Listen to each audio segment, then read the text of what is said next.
New England Patriots owner Robert Kraft's arrest for soliciting sex inside a Florida massage parlor put a spotlight on these illegal massage parlors and how police say some are conduits for sex trafficking. Tonight, you'll do what few others have. You will ride along with members of Metro's Vice Squad as they target some suspect parlors and try to get help for the women working in these illegal brothels.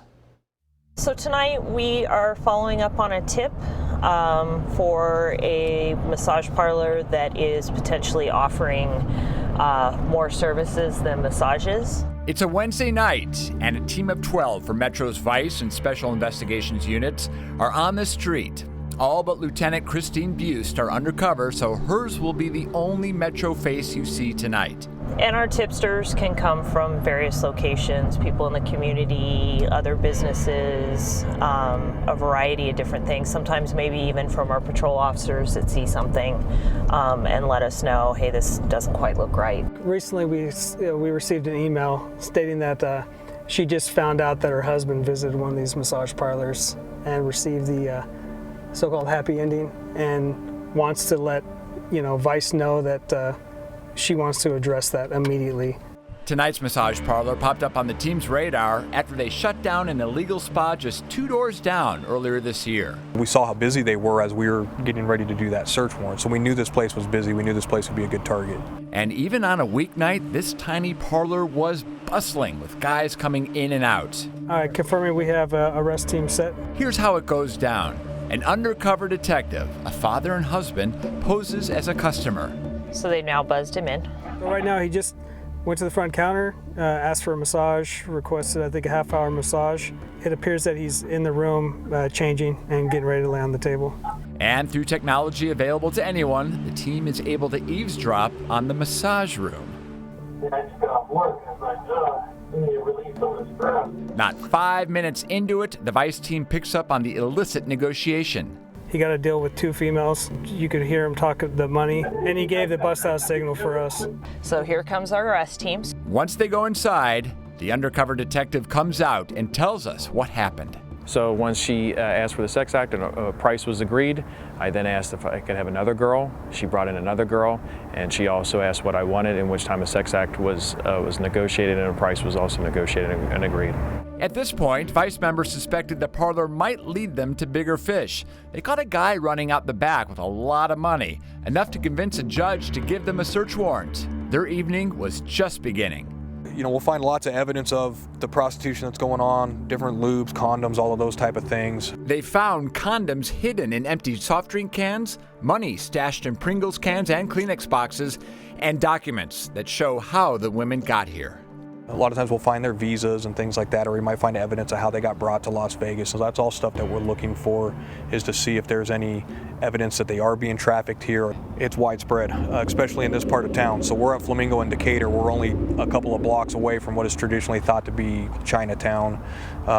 In that area, there is massage parlors all over the place that are doing acts of prostitution. It is so pervasive that some believe Asian organized crime might be the driving force behind so many illegal parlors, but proving that is another thing. How many people here have been approached by a customer for an illegal service, a sexual service? So the female employees here.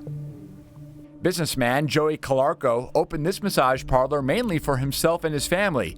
He needed regular massages for a back injury, but finding that kind of relief proved difficult. I did this mainly for my back. And I figured there has to be a need for it, because if I can't find a legitimate place, there are probably a lot of people that can't. Calarco's neon sign out front reads Magnolia Family Spa. Another sign at the front desk tells customers what not to expect, and early on, some were not getting the message. So they said, oh, please, please. I said no forever. They said, try one time. I said no. I've actually personally thrown out 3 or 4 people from this place. And I have a button underneath the counter that goes directly to the security system who goes to Metro. There are hundreds of massage parlors operating in Metro's jurisdiction, and police say many are not legit. 12 members of Vice carry out these kind of undercover operations.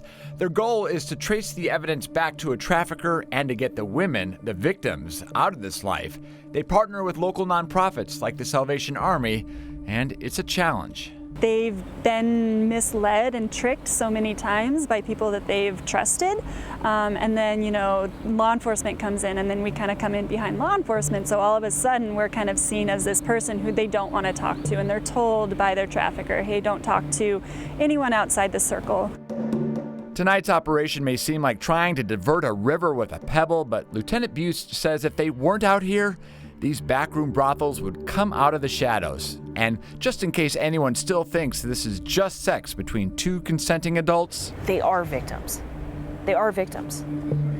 And it's not okay for people to just stay in this life for the rest of their lives, essentially, and never get any help, any intervention. I think that's the most striking, because we hear from so many people who say, hey, it's consenting adults, what's the problem? That's not the case all the time. It's not the case. It goes beyond that stereotype of what even the officer described as a happy ending. These are women who were brought against their will. They were tricked into coming here, and now they're trying to repay a debt to try to get out of this servitude, but the pimps just keep moving that goal line further and further down, so they are kind of stuck where they are. And that's why Metro looks at these women more as victims, and as they said, they are looking for bigger fish in all of this. And anyone younger than 18 is a federal victim of sex trafficking. Sure. And so for people who are looking to get a massage, how do you know you're entering a legitimate spot? Well, sometimes it's as simple as going online and just checking Yelp. Believe it or not, people will get on and say, hey, I went to this looking for a massage, and they immediately solicited me for sex. And they're pretty aggressive about it too. So do that. And also the places that are open 24 hours typically are probably not going to be legitimate. It's the mom and pops that close at a regular hour, say 8 or 9 p.m. Those are probably the legitimate operations. It was eye-opening to watch, but then was there anything that stuck out to you as you went along with officers? Well, I think one of the things that stuck out to me was the number of ride shares that would come up bringing customers into this little shop that we saw, and also cabs as well. And the police told me, yeah, they get kickbacks on all of this. So they're kind of feeding customers right in there. And also the length of time we were out there. That bust went down about 10 p.m. We were there until 3 in the morning as police inside worked to find more and more evidence to try to track down, who is behind bringing those women to that shop. Pulling the thread, trying to find that organization.